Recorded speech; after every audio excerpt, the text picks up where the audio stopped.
The kipping bar muscle up. The kipping bar muscle up, the way that I like to coach it, is going to utilize more swing than strength. The idea is it is CrossFit. I want somebody to get off the equipment feeling more fresh so they can go on with the rest of their workout. And when you utilize technique and momentum more than strength, then you have accomplished that goal.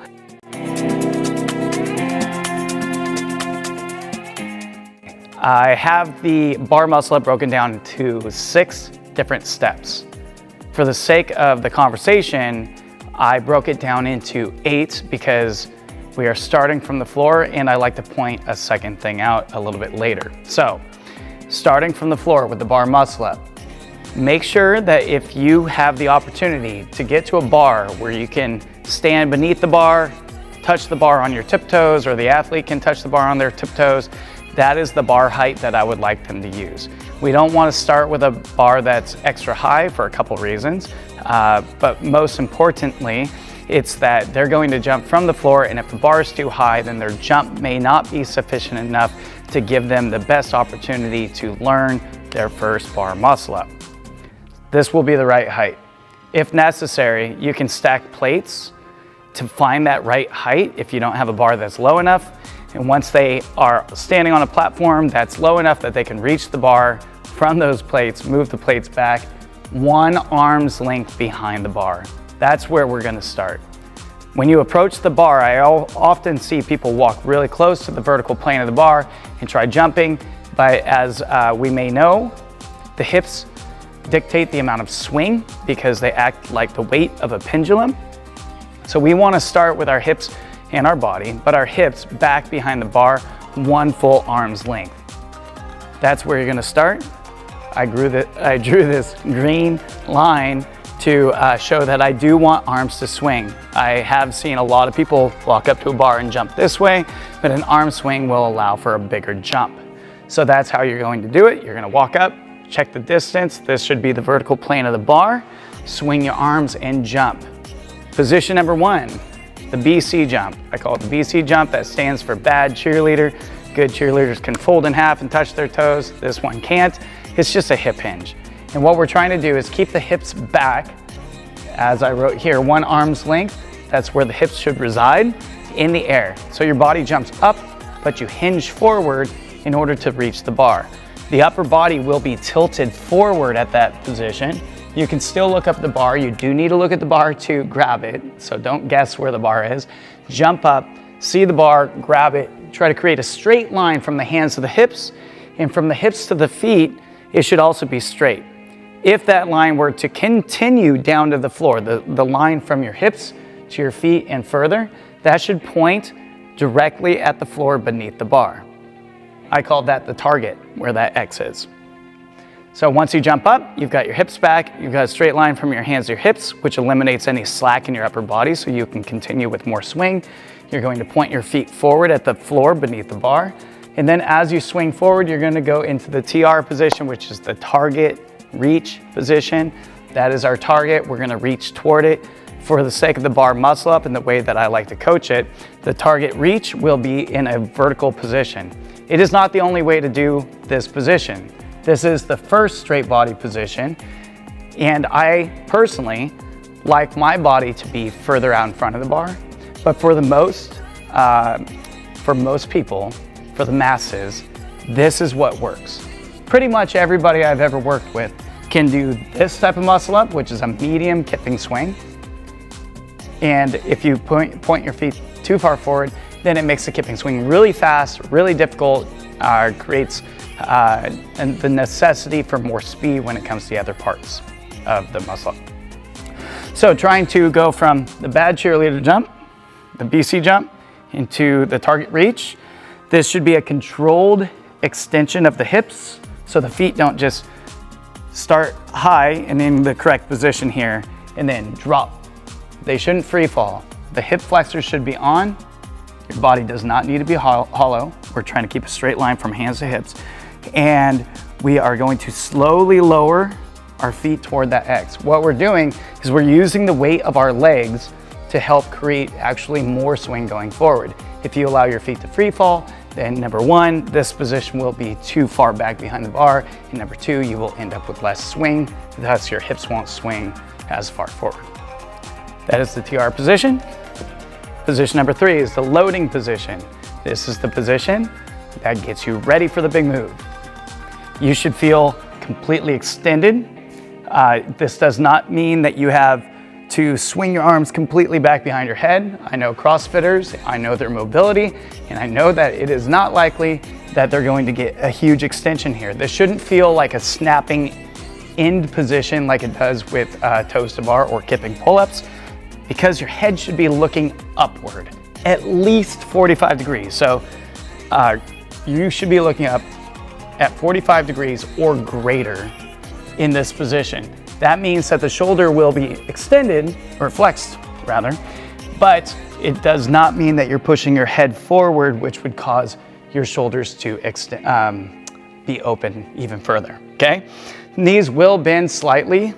If you notice, the feet are behind the vertical plane of the bar here, then they're even with the vertical plane of the bar here. It's likely, if you do this correctly, that the feet will be on the front side of the vertical plane of the bar. So from here to here and a little bit so on, your feet should always be on the same side of the bar as your body. It's a good thing to look at from a coach's perspective, because I will see a lot of people that lift their feet too high here, so their feet cross the vertical plane of the bar, and then their feet will be behind the vertical plane of the bar. And really what that tells me is that the hips just aren't swinging as far, and they're getting more whip than momentum. Those are different. So we want momentum. That means that we want all this potential momentum going forward. The hips were back, hips are even, now the hips are forward. The hips are going to dictate, again, how much swing we actually get out of this thing. From this position, looking up will also allow your shoulders to start drifting back a little bit further. I didn't draw that in the picture, but then your feet are going to come around and catch up with your body. This is the second straight body position. I call this position 3.5 because it's not something that you actually need to focus on, but as a coach, this is something that you can look for.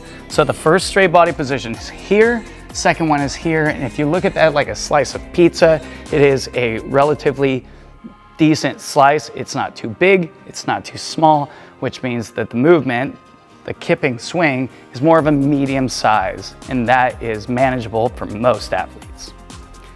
From this position, the feet are obviously swinging forward, so they're going to want to come up. Now, up until this point, our body, even though it's moving, has kind of been swinging as a whole unit. All the body weight is moving forward. Now all the body weight will start moving back, but because we're about to hinge in the hips, now our body's going to move in two different parts. That brings us to the air chair position. So as the feet come through, they swing up, you start bending your knees so they come toward the bar. The hip hinge is not going to change the speed in which your hips are moving. So your hips are here, and they're here. Now they're going to start drifting backward. They're, in this picture, they are even with the vertical plane of the bar. That doesn't need to be a given for sure. But your upper body should be leaning back. I didn't draw it. Your upper body should be leaning back at 45 degrees right here. Okay? So 45 degrees. And then with that hip hinge, we want it to break 90 degrees. So if your hips are here, you're not going to get as big of a kick in the Z-kick part. We want to bring the knees closer to us, and we want our shins to be relatively parallel. You don't want your feet too high. We don't want the feet to go higher than the horizontal plane of the bar, because that would be a no rep. And we don't want them too low because of the function here, which I'll explain in a moment. Now our shoulders are going back, our hips are going back, our feet are coming up, and our legs went from out here. Now they are also coming backward. So this is the air chair position. Arms are straight, back is straight. There's a lot of straight lines here, so no rounding in the back. Your shoulders may be extended forward, or the athlete's shoulders may be forward, but as long as their back is actually staying flat, that is just the reaction of the scaps moving, that's fine. So once they come in here and the shoulders are still traveling backward, as soon as they hit this position, as soon as you or your athlete hits this position, they need to pop out of that air chair position with a swift but forceful shove the feet as if they're trying to use 2 feet to kick a door open. Say the door is locked, you want to kick it open so you can get in, save a dog in a burning house fire. Either way, when you go into that air chair, you want to drive both feet out super, super quick. If there is any hesitation between here and here, then you will not get the reaction that you want. Now, I have to say that because what happens is the shoulders, as they pass the vertical plane of the bar, they start going upward.